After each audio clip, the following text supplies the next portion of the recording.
breaking news this afternoon. Profit and sustainability rules are here to stay as Premier League owners vote to keep the current system in place.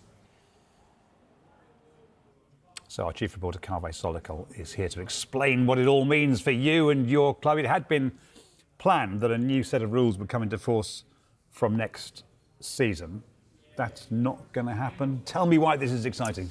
Well, there has been a delay to plans to replace PSR. Now, PSR has been very controversial.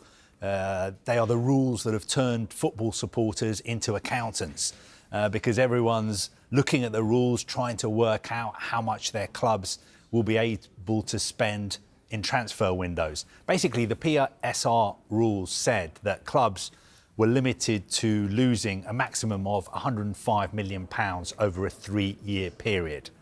And it was expected that this summer they would be replaced by new rules, which are pretty closely modelled on UEFA's financial fair play rules. And the new rules are SCR, Squad Cost Ratio. It's reassuring to everyone that even you having to check the initials for all this stuff. We thought we were going to forget about PSR and start just talking about SCR.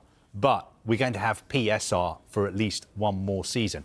Now, SCR, Squad Cost Ratio, which is modelled, as I said, on UEFA's rules, basically says that you can spend 85% of your revenue as a football club on football costs. So players, their wages, transfers, agents' fees, 85%.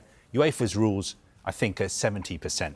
Now, this is what we were expecting to be introduced this summer. And in fact, a shadow SCR system has been running in the background this season. The Premier League have been testing it. But at the shareholders meeting today, there wasn't a vote, but I think a discussion took place, and it was explained that the new rules weren't ready to be implemented from next season. So the testing would continue, and that means that PSR will stay in force for at least one more season.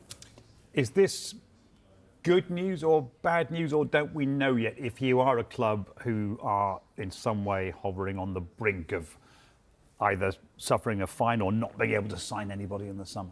I think most football fans would be happy to see the back of PSR because it has been very controversial. We've seen points deductions for the likes of Nottingham Forest, Everton.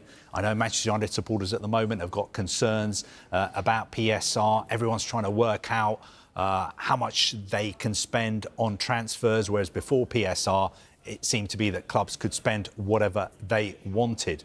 I think the reason that there has been delay is because there are potentially legal challenges from the Professional Football Association, the Players' Union, who are saying that these new squad cost ratio rules potentially feature an effective salary cap because the rules say that you can spend 85% of your revenue on football costs, but they also have something called anchoring. And that means that the maximum you can spend on football costs is 5 times what the bottom club in the Premier League receive in TV and prize money. So, for instance, last season, Sheffield United finished bottom. They got £110 million. Multiply that by 5, the cap on spending would be £550 million. The PFA is saying that is effectively a salary cap, and they have threatened to challenge it in court. There's also the issue of Manchester City's legal challenge to the associated party transaction rules, which are part of the existing PSR rules. So I think all these issues that one's just so to keep people up to date with this. That is the one to do with how much money you might be benefiting from sponsorship from companies which are linked, associated with. Yes. Companies which are linked to the ownership of your club. Now, Manchester City believe those rules are void. They're unlawful. The sort of legal challenge is ongoing. So I think all these issues need to be sorted out before the Premier League can move to a new system of financial regulation, which will be SCR. Carve, thank you very much for now. We might